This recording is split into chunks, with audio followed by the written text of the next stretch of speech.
Iki kudune damkar iki. Mbak Wi. Lah iki kudune damkar, nek ora damkar ya ora iso no. Few moments later.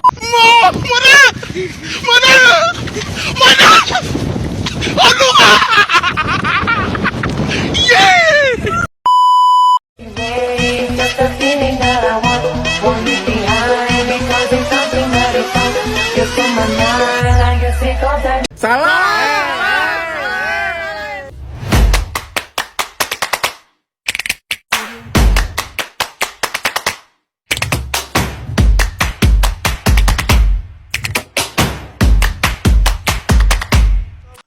Halo teman-teman, perkenalkan nama aku Pitaloka dari jurusan Komunikasi Penyiaran Islam semester 4. Nah, hari ini saya mau melaporkan pembelajaran atau disebut dengan learning journal. Simak videonya. Nah, teman-teman, pertemuan kemarin pada pertemuan ke-6 itu materi yang disampaikan oleh kelompok 4 presentasi yang tidak membosankan karena disampingi oleh permainan yang seru sekali, dan setiap kelompok yang menang akan mendapatkan transfer nih sebesar 10.000, termasuk kelompok aku nih yang dapat 10.000 itu. Nah, hal ini tuh nominalnya mungkin cukup biasa ya bagi kita, tapi dengan adanya permainan ini di setiap presentasinya itu dapat membangun sebuah semangat atau kekompakan. Dan teman-teman, pada pertemuan kemarin kita tuh membahas tentang apa sih itu rubrik dan subrubrik. Nah, rubrik itu adalah dapat diartikan menjadi kepala karangan yang terdapat dalam halaman surat kabar dan media cetak lainnya. Contohnya nih ya, seperti rubrik ekonomi, rubrik sportainment, terus entertainment, dan masih banyak lagi pokoknya ya teman-teman.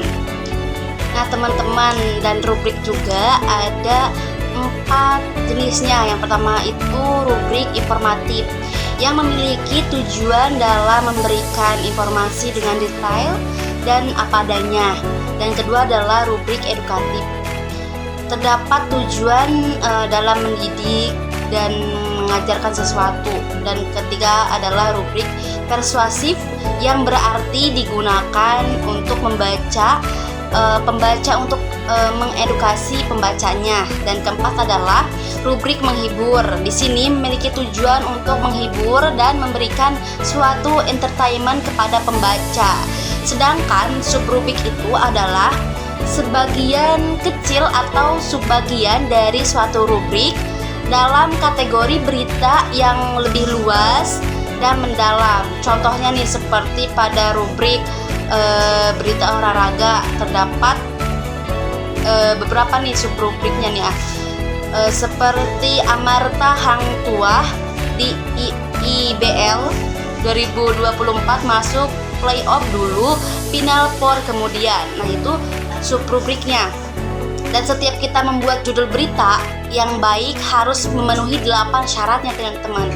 Yang pertama itu kita harus provokatif, yang kedua adalah singkat dan padat, ketiga adalah relevan, keempat adalah fungsional, kelima formal, keenam representatif, dan ketujuh merujuk pada bahasa baku, dan ke-8 adalah spesifik. Selanjutnya nih, untuk teras berita bukan semata-mata merupakan paragraf pertama berita, melainkan merupakan esensi berita dari suatu peristiwa, harus mampu memberitahukan sesuatu menarik, memikat, dan juga menyenangkan, dan harus memiliki 6 unsur 5W 1H. Dan kita juga dapat dipahami bahwa diksi adalah kata-kata yang dipilih oleh yang sesuai dengan gagasan dan dipakai untuk memilih kata untuk mengungkapkan gagasan tertentu. Nah, terdapat beberapa fungsi nih yang ada pada diksi. Di antara lainnya ya, yang pertama adalah mengungkapkan wujud gagasan yang tepat. Yang kedua adalah melambangkan gagasan atau ide yang diungkapkan secara lisan maupun tulisan diksi.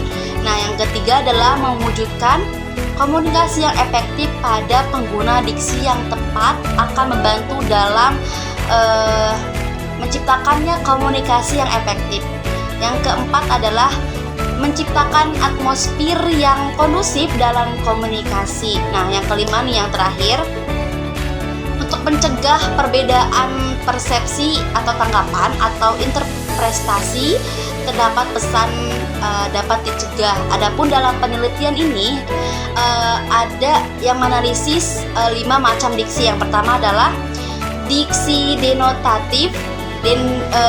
Itu merupakan sebuah kata yang memiliki arti yang sebenarnya dan apa adanya seperti yang sehari-hari kita gunakan gitu tuh. Nah, denotatif juga sangat mudah dijumpai karena merupakan kata yang sebenarnya tertulis pada kalimat. Yang kedua adalah diksi populer. Kata populer adalah kata yang digunakan secara umum, yaitu hampir semua lapisan masyarakat menggunakan untuk percakapan sehari-harinya. Nah, contohnya nih, dokter mengobati pasien supaya cepat sembuh. Kata pasiennya itu merupakan kata populer yang sering digunakan untuk mengatakan orang sakit, nah teman-teman. Nah, yang ketiga itu ada diksi konotatif.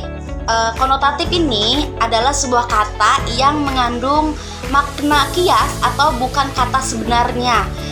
Konotatif juga biasanya sering kita jumpai pada sebuah pantun, cerpen, dan beberapa karya seni sastra lainnya. Adanya konotasi tersebut bertujuan untuk memperindah sebuah kalimat ungkapan pada sebuah kata. Nah, yang keempat ini nih, diksi umum. Kata umum bersifat spesifik dan memiliki makna luas seperti hewan. Nah, hewan kan luas tuh, kata-kata umum gitu. Nah, yang kelima nih, diksi khusus. Kata khusus bersifat spesifik dan mengandung makna yang sesuai. Contohnya, kan tadi kan yang umum kan hewan, nah yang khusus itu bebek, ayam gitu tuh. Nah, teman-teman, mungkin itu saja ya yang dapat saya sampaikan dan laporkan pada pertemuan ke-6 ini. Semoga kedepannya kalian dan saya dapat paham materi-materi yang sudah kita pelajari. Semangat dan tetap terus belajar. Sampai jumpa. Wassalamualaikum warahmatullahi wabarakatuh.